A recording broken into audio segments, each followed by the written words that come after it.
Ladies and gentlemen, welcome to our today's masterpiece class on human trafficking. I'm your tutor, Dennis Orengo, a human rights defender from Kenya. So, for human trafficking to take place, three factors must be put into consideration, three main factors. And these are transportation, recruitment process, and harboring.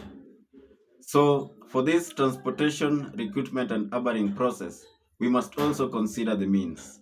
And for the means, we are going to see three elements that qualify a circumstance or a situation to be considered as human trafficking situation.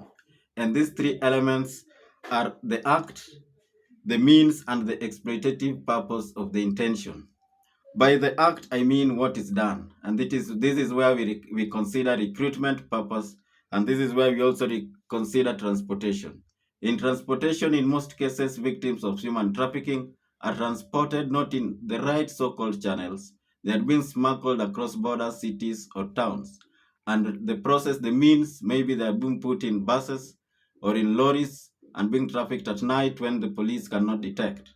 And in recruitment process, you find whereby these people are being coerced or being deceived. In coercion, maybe they're being threatened that they'll be killed or their family members will be armed. And in deception, you find they're being lied to, that they're being taken to where the pastures are green and being promised plum jobs. And in terms of the means, how is it done? That is what I've explained through coercion, through deception, and through abduction. And what is the exploitative purpose? For a circumstance to qualify as a human trafficking situation, there should be exploitative nature. And this exploitative nature shall mean cheap labor, maybe for prostitutional purposes, and maybe organ body removal. So, ladies and gentlemen, an offense of human trafficking in person shall not require that the actual exploitation took place. The actual exploitation means that now the point where the exploitative nature takes place. So this is a chain. There must be recruitment, transportation, harboring, and exploitative nature. So all the three stages must take place, but exploitative nature shall not take place for a circumstance to be considered as human trafficking. What do I mean? I mean this: the actual exploitation need not to occur provided there is manifestation of intention to use the victim for exploitative purposes. So the underlying factor is the intention to use the victim for the purposes of underlying circumstances. Therefore, I want to talk about a very important segment, and this is called the consent. For human trafficking to occur in most cases, the victims get coerced or threatened to consent that they are being taken from one place to another.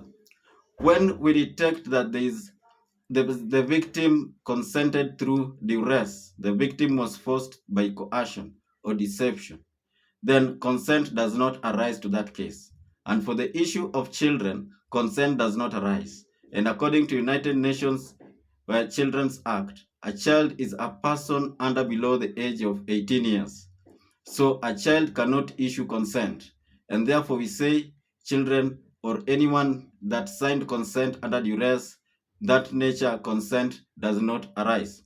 So let me give you two examples of human trafficking cases that are very obvious and are not obvious. One is forced marriage, where we find when a young girl or a girl is forced into marriage for purposes of exploitative purposes, maybe sexual or cheap labor, or even child soldiers, or even adults who are being recruited as soldiers by force, by use of threats and use of duress. So those are two obvious cases or scenarios of human trafficking. That is the end of our masterpiece class today. Let's meet in the next session or next lesson. If you have any comment or a question, drop them on the comment section below, and I'll be glad to interact with it and answer your questions and react to your comments. Thank you very much. Viva comrades, viva.